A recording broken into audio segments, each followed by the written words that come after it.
Hello दोस्तों, आज की इस वीडियो में हम देखेंगे कि आर्टिकल्स क्या होता है। एक्चुअली आर्टिकल जो होते हैं ए एंड द, तो इसमें से ए और एंड जो है ये इनको इनडेफिनेट आर्टिकल्स बोला जाता है और जो द है उसे डेफिनेट आर्टिकल बोला जाता है। अब आप बोलेंगे कि इसको यूज कहाँ करना है, तो आर्टिकल्स जो है वो नाउन के पहले यूज होते हैं, पर जो सिंगुलर नाउन होता है, सिंगुलर काउंटेबल नाउन, उसके पहले हम ए और एन यूज करते हैं। जैसे ए एंड एन, ये जो आर्टिकल्स है हम काउंटेबल जो नाउन होता है और सिंगुलर होता है उसके पहले हम यूज करते हैं टू शो वन। जो भी चीज है वो एक अगर है तो उसके लिए हम ए या एन यूज करते हैं। लेकिन इसमें डिफरेंस ये है कि ए हमें कहाँ यूज करना है, जहां पे जो नाउन्स दिए हैं वो अगर कॉन्सोनेंट से शुरू होता है, उसका जो स्पेलिंग है वो कॉन्सोनेंट से अगर शुरू होता है, और कॉन्सोनेंट या नहीं बोलेंगे, कॉन्सोनेंट साउंड बोलेंगे, क्योंकि कॉन्सोनेंट में साउंड, वो कॉन्सोनेंट साउंड होना बहुत जरूरी है। इसलिए कॉन्सोनेंट साउंड से जो स्टार्ट होने वाले नाउन्स होते हैं उसके लिए हम ए यूज करते हैं। जैसे कि देखो, पेन, बॉल, टेबल, यहां पे देखिए कि यहां हम देखेंगे पेन के पहले, यानी पेन का जो स्पेलिंग स्टार्ट हो रहा है वो पी से हो रहा है और उसका साउंड भी प है, यानी वो कॉन्सोनेंट साउंड है, इसीलिए यहाँ पे अ पेन आएगा। उसके बाद बॉल, बॉल का जो बी है, ये बी भी कॉन्सोनेंट साउंड है, इसलिए उसके पहले भी ए आएगा।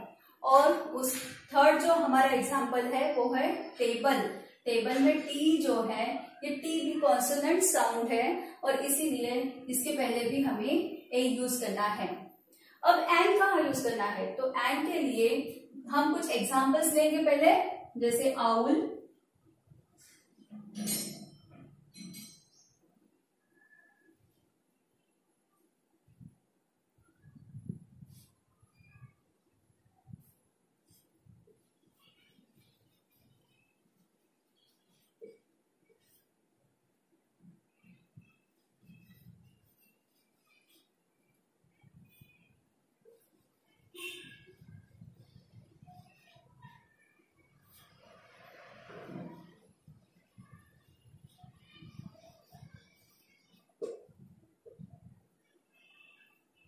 अब यहाँ पे दोस्तों देखिए कि कुछ एग्जाम्पल्स मैंने लिए हैं। अब आपको यहाँ दिखेगा कि यहाँ पे कॉन्सोनेंट साउंड नहीं है, वॉवेल साउंड है। वॉवेल कौन से होते हैं, ए ई आई ओ यू, वॉवेल्स कौन से होते हैं, ए ई आई ओ यू, ये होते हैं वॉवेल्स। अब ये वॉवेल्स जो जहां पे वॉवेल्स हमें दिखाई देंगे उन नाउन के पहले या उन क्या बोलेंगे, एडजेक्टिव भी हो सकता है, एडजेक्टिव के पहले भी एन आ सकता है। तो यहाँ पे देखिए आउल लिखा है। अब आउल में जो फर्स्ट लेटर है वो है ओ है, और ओ क्या है, यहाँ पे हमें दिख रहा है कि ओ इज अ वॉवेल। अब उसका साउंड भी हम देखेंगे कि ओ का साउंड क्या है, ओ, ओ मतलब वॉवेल साउंड होता है, इसलिए यहाँ पे आएगा एन। तो एन हमें कहाँ यूज करना है, जहां पे जिस नाउन के या जिस एडजेक्टिव के पहले फर्स्ट लेटर जो है उसका प्रोनाउंसिएशन पहले हमें देखना है कि वो वॉवेल का प्रोनाउंसिएशन है कि कॉन्सोनेंट का प्रोनाउंसिएशन है। तो यहाँ पे आउल जो है ओ आ, आउल आ, तो आ साउंड जो है वो वॉवेल साउंड है और इसीलिए हमने यहाँ पे एन लिया है। अब सेकेंड एग्जाम्पल जो है हमारा एलिफेंट। एलिफेंट में ई आया है, ई इज अ वॉवेल, और A again A is a vowel sound, और इसीलिए यहाँ पे हम एन लेने वाले हैं, एन एलिफेंट। उसके बाद एप्पल, एप्पल में ए जो है ये भी वॉवेल साउंड है, ए साउंड जो है वो वॉवेल साउंड है, इसीलिए हम यहाँ पे लेंगे एन। अब यहाँ पे आप बोलोगे कि ऑनेस्ट, ऑनेस्ट में एच आया है, तो एच तो कॉन्सोनेंट है, तो यहाँ पे तो हमें ए लेना चाहिए, यहाँ पे क्या है, हमें ए लेना चाहिए, लेकिन दिस इज रॉन्ग, क्योंकि इसका जो साउंड है, हमें दोस्तों सिर्फ ये नहीं देखना है कि यहाँ पे वॉवल है कि कॉन्सोनेंट है, यहाँ पे हमें ये देखना है कि उसका साउंड क्या है। उसका साउंड जो है वो वॉवल साउंड होना चाहिए। यहाँ पे ऑनेस्ट, ऑ साउंड है, हॉनेस्ट नहीं बोलते हैं हम इसको, एच है, फिर भी हम उसका जो उच्चारण है या उसका प्रोनाउंसिएशन जो है वो हम हॉनेस्ट नहीं करते हैं, ऑनेस्ट करते हैं, ऑ साउंड। यानी हम थोड़ा हिंदी में सोचेंगे कि ऑ जो है हिंदी में जो है वो वॉवल है, व्यंजन स्वर है, सॉरी।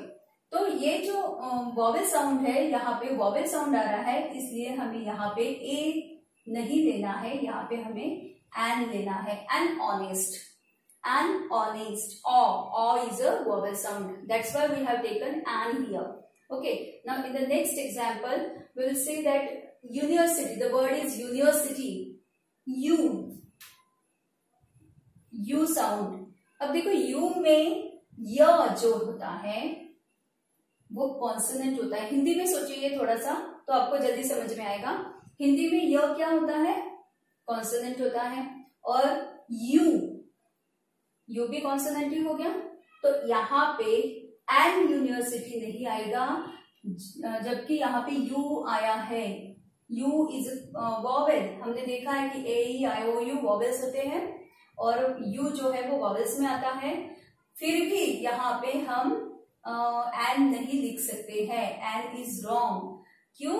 क्योंकि उसका जो साउंड है, उसका जो प्रोनाउंसिएशन है वो यू से शुरू होता है, य से शुरू होता है, और य जो है वो कॉन्सोनेंट साउंड है, और इसीलिए यहाँ पे हमें अ यूनिवर्सिटी लिखना पड़ेगा। अगर किसी पर्टिकुलर यूनिवर्सिटी का नाम दिया है तो वहां पे द आएगा, क्योंकि वो डेफिनेट है। किसी पर्टिकुलर स्पेशल यूनिवर्सिटी का अगर नाम है, स्पेसिफिक यूनिवर्सिटी का नाम अगर दिया है तो वहां पे द आएगा। जैसे the Nagpur university, the Sant Gadge Maharaj university, है ना, तो वो द आएगा क्योंकि वो किसी पर्टिकुलर यूनिवर्सिटी का नाम है। पर यहाँ पे सिर्फ हमने यूनिवर्सिटी लिया है, इसलिए यहाँ पे अ आएगा, द नहीं आएगा, या एन भी नहीं आएगा, क्योंकि यहाँ पे वॉवेल साउंड नहीं है। भले ही यहाँ पे वॉवेल है, यू जो है वो वॉवेल है, लेकिन उसका जो प्रोनाउंसिएशन है, साउंड है, वो यू यानी य होता है, और य जो है वो कॉन्सोनेंट है, इसीलिए हमने यहाँ पे अ लिया है, अ यूनिवर्सिटी। समझ में आ रहा है? ओके। अब दोस्तों हम देखेंगे कि द कहां पे हमें यूज करना है।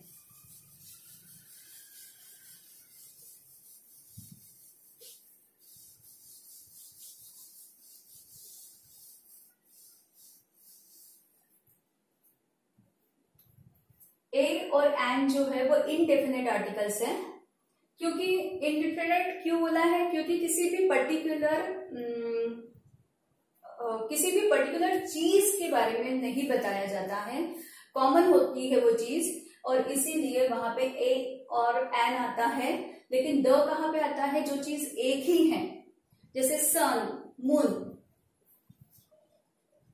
सन, moon, earth, Bible,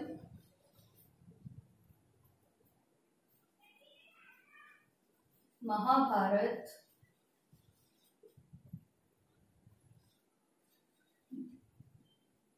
Taj Mahal,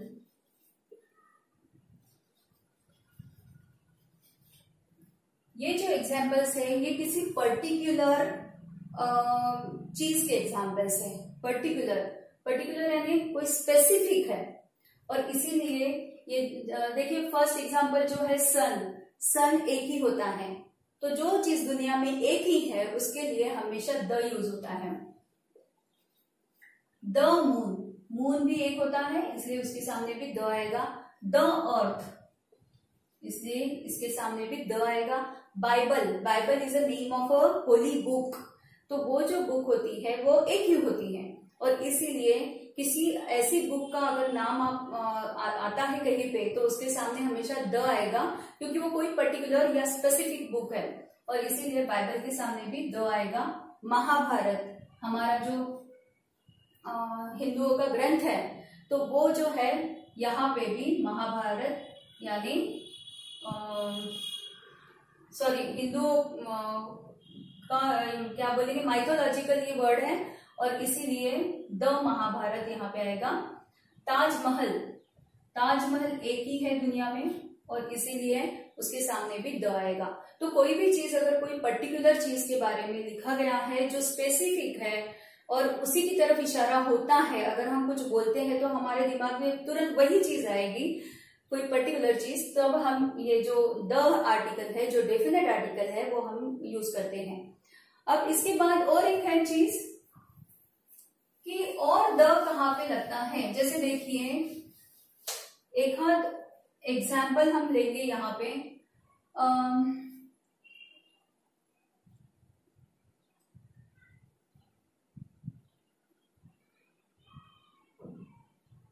I have a friend.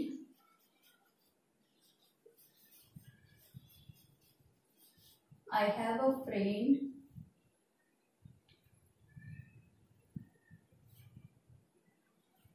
The friend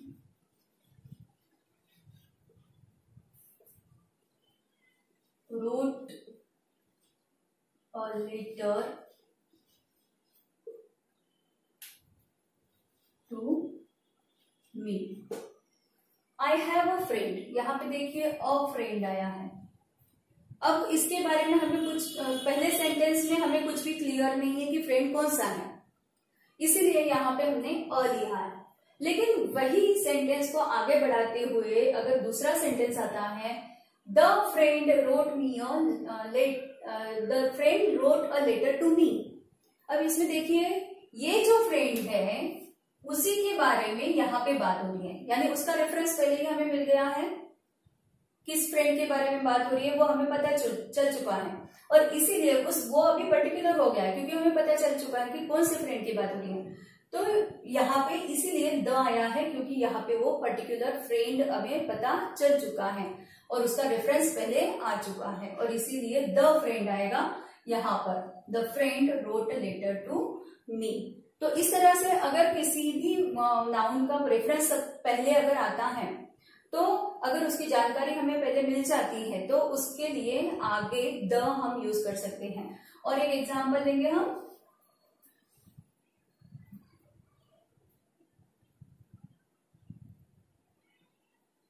I saw a man in the store. I saw a man in the store. The man is my friend.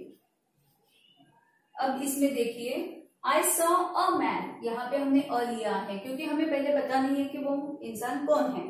A man in the store. I saw a man in the store. मैंने एक store में एक आदमी को देखा, ठीक है। अब उसी आदमी के बारे में आगे बात हो रही है।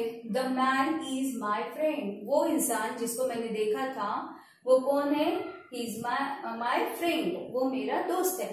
तो इसीलिए उसी मैन के लिए यहाँ पे हमने अ यूज किया है क्योंकि उसके पहले कोई रेफरेंस नहीं था और यहाँ पे उसका रेफरेंस पहले आ चुका है, इसलिए हमने उसी मैन के लिए हमने यहाँ पे द यूज किया है।